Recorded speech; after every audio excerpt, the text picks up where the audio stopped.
మీరు ఎలాంటి బిజినెస్ చేస్తున్నా ఏఐ టూల్స్ ద్వారా మీ బిజినెస్ ని డబుల్ చేసుకోవచ్చు. జస్ట్ 49 రూపీస్కే AI tool. Hey everyone, I'm Anita and today I'm here with you all to tell you all another useful concept in English. మీరు ఎన్ని రోజులకు ఒకసారి చికెన్ తింటారు? మీరు ఎన్ని నెలలకు ఒకసారి షాపింగ్ చేస్తారు? మీరు ఎన్ని సంవత్సరాలకు ఒకసారి ఫోన్ మారుస్తుంటారు? ఏంటి ఈ క్వశ్చన్స్ అన్ని నేను మిమ్మల్ని అడుగుతున్నాను అనుకుంటున్నారా? కాదు. ఇలాంటి క్వశ్చన్స్ మీరు ఇంకొకరిని అడగాలంటే ఎలా అన్నదే మన కాన్సెప్ట్ అన్నమాట. బేసిక్గా ఇలాంటి క్వశ్చన్స్ అన్ని ఎన్ని రోజులకు ఒకసారి అంటే once in how many days ఇట్లా ఏదేదో అంటున్నారు, కానీ అంత కష్టపడక్కర్లేదు. ఎన్ని రోజులకు ఒకసారి అంటే ఒక క్వశ్చన్ వర్డ్, ఎన్ని నెలలకు ఒకసారి అంటే ఒకటి, ఎన్ని సంవత్సరాలకు ఒకసారి అంటే ఒకటి లేదు. అన్నింటికి ఇంగ్లీష్లో how often or how frequently ఈ రెండు question words more than enough తెలుసా. How often or how frequently ఈ రెండు క్వశ్చన్ వర్డ్స్ యూస్ చేసి ఈ అన్ని క్వశ్చన్స్ అడిగేయచ్చు. ఇన్ఫ్యాక్ట్ ఎన్ని రోజులకు ఒకసారన్నా, ఎన్ని సంవత్సరాలకు ఒకసారన్నా, ఎన్ని వారాలకు ఒకసారన్నా, ఎన్ని గంటలకు ఒకసారి, నిమిషాలకు ఒకసారి అని అడగాలన్నా కూడా ఈ how often or how frequently ఈ రెండిటికి తేడా ఏవి ఉండదు. ఈ రెండిట్లో ఏది యూస్ చేసినా ఓకే. నేను ఎక్కువ హౌ ఆఫెన్ అని యూస్ చేస్తూ ఉంటాను. మీకు ఏది కంఫర్టబుల్గా అనిపిస్తే మీరు అదే యూస్ చేయొచ్చు. హౌ ఆఫెన్కి బేసిక్గా తెలుగు మీనింగ్ ఎలా ఉంటుందంటే ఎంత తరచుగా అని. కానీ మనం తెలుగులో ఎంత తరచుగా మీరు చికెన్ తింటారు అని వెళ్ళి అడగం. ఏ ఊరు నుంచి వచ్చావు అన్నట్టు చూస్తారనమాట, అంత ప్యూర్ తెలుగు మాట్లాడితే కదా. ఎన్ని రోజులకు ఒకసారి తింటావు, మీరు ఎన్ని రోజులకు ఒకసారి సినిమాలు చూస్తారు చెప్పండి. మీరు ఎన్ని రోజులకు ఒకసారి బయటకు వెళ్తుంటారు, ఎన్ని రోజులకు ఒకసారి కాలేజీలు బంక్ కొడతారు మీరు, ఎన్ని రోజులకు ఒకసారి లీవ్ తీసుకుంటారు మీరు. ఇట్లనే అడుగుతాం ఎన్ని రోజులకు ఒకసారి అని మన స్పోకెన్ తెలుగులో, అవునా. అట్లాంటప్పుడంతా how often or how frequently అనేసేయండి. దీని తర్వాత ఒక హెల్పింగ్ వర్బ్ అనేది ఉండాలి, రైట్. హెల్పింగ్ వర్బ్ లేకుండా క్వశ్చన్స్ మనం అడగలేము. సో ఏ హెల్పింగ్ వర్బ్ ఎక్కువ యూజ్ చేస్తామని అంటే డూ. ఇంకా డస్ కూడా యూజ్ చేయొచ్చు. డూతో ఏ ప్రొనౌన్స్ వాడాలి తెలుసు కదా. Do you, do they. డస్తో does she, does he. So how often or how frequently వాడి ఏదో డూ ఆర్ డస్ వాడి మీరు ఎవరి గురించి క్వశ్చన్ అడుగుదాం అనుకుంటున్నామో ఆ ప్రొనౌన్ పెట్టి ఎన్ని క్వశ్చన్స్ కావాలన్నా అన్ని అడిగేసేయచ్చు. ఇప్పుడు ఒకటొకటిగా ట్రై చేద్దాం. చెప్పండి, మీరు ఎన్ని రోజులకు ఒకసారి సినిమాలు చూస్తారు? నేను రాసేలోపు మీరు గెస్ట్ చేస్తుండండి, ఓకే, విదిన్ అవర్ సెల్స్.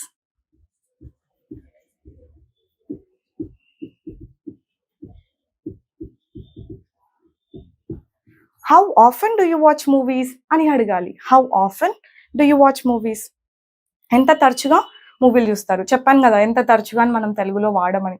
ఏమో మా ఊర్లో అనంతపూర్లో అయితే యూజ్ చేయం. ఎన్ని రోజులకు ఒకసారి చూస్తామని అంటాం.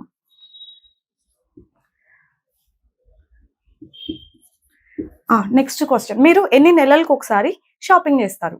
నేను రాసేలోపు గెస్ట్ చేసేసేయండి. How often do you shop అని అడుగుతాం. How often do you shop, how often do you do shopping అని మీరు అనుంటే అది కూడా okay. How often do you do shopping, ఎందుకంటే షాప్ అన్నదే వర్బ్ కదా. వై మళ్ళీ డూ షాపింగ్ ఇదంతా అక్కర్లేకుండా నేను ఇది డైరెక్ట్గా వర్బ్గా వాడేశాను. How often do you shop, more than enough. మీరు ఎన్ని సంవత్సరాలకు ఒకసారి ట్రిప్స్కి వెళ్తారు, రైట్, అప్పుడు కూడా హౌ ఆఫెనే.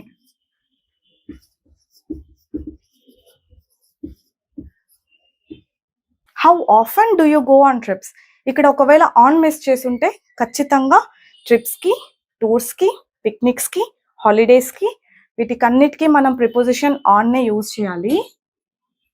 ఇది గుర్తుపెట్టేసుకోండి, ఓకేనా. దేనికి ఆన్ వాడాలని చెప్పాను? ట్రిప్స్, టూర్స్, పిక్నిక్స్, హాలిడేస్ ఇట్లాంటివన్నీ ఉంటాయి కదా. ఇట్లాంటి వాటికి అన్నిటికీ on a trip, on a tour, on a picnic, on a holiday, ఓకేనా. అలా ఆన్ అంటాం అనమాట. ఏ అనలేదు ఇక్కడ, ఎందుకంటే ట్రిప్స్ కదా ప్లూరల్, అందుకే. How often do you go on trips, ఇక్కడ నేను డైరెక్ట్గా మిమ్మల్నే అడుగుతున్నాను కాబట్టి యూ అని యూజ్ చేశాను. మనం వేరే వాళ్ళ గురించి కూడా అడుగుతాం కదా, వాళ్ళు ఎన్ని రోజులకు ఒకసారి ట్రిప్స్కి వెళ్తారు. ఎన్ని రోజులకు ఒకసారి అనము, కానీ మనకి ఇంగ్లీష్లో ఇదే ఉంది. How often do they go on trips, how often do they go on trips, అంతే. ప్రొనౌన్స్ ఒకటే చేంజ్ చేస్తూ పోండి. According to the pronoun helping verb ని చూస్ చేసుకోండి. ఓకేనా? అతను ఎన్ని రోజులకు ఒకసారి లీవ్ తీసుకుంటాడు అని అడగాలి. అతను కదా, సో ఏ హెల్పింగ్ వర్బ్ వాడతారు? ఇది. క్వశ్చన్ అడిగేటప్పుడు క్వశ్చన్ వర్డ్ ఎంత ఇంపార్టెంటో దాని పక్కన హెల్పింగ్ వర్బ్ కూడా అంతే ఇంపార్టెంట్. ప్రతి క్వశ్చన్ వర్డ్ పక్కన వెంటనే ఒక హెల్పింగ్ వర్బ్ ఉంటేనే మీరు అడిగే క్వశ్చన్ కరెక్ట్ అని. అలా కాకుండా హౌ ఆఫెన్ హీ గోస్ ఇట్లాంటి క్వశ్చన్స్ ఉండవు. ఓకే, సో అడగండి, అతను ఎన్ని రోజులకు ఒకసారి లీవ్ తీసుకుంటాడు? Does he take leaves?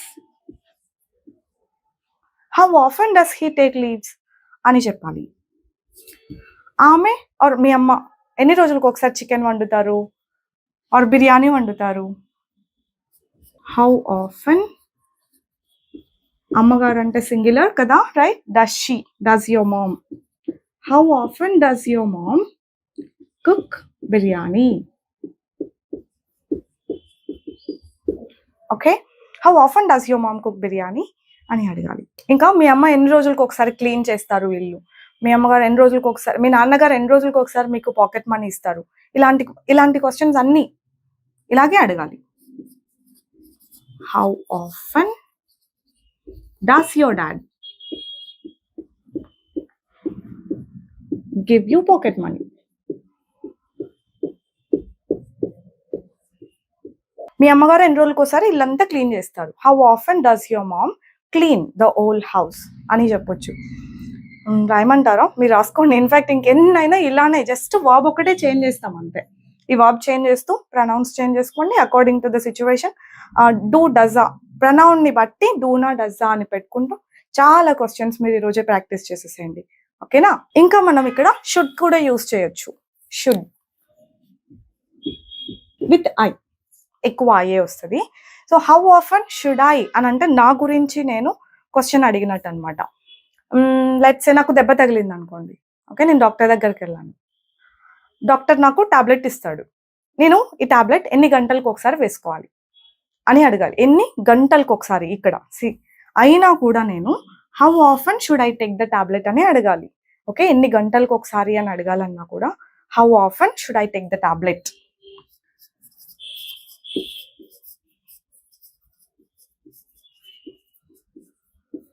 Are medicine. Okay, చేతికి దెబ్బ బ్యాండేజ్ చేశారు అనుకోండి, నేను ఇది క్లీన్ చేసుకుంటా ఉండండి అప్పుడప్పుడు అంటారు.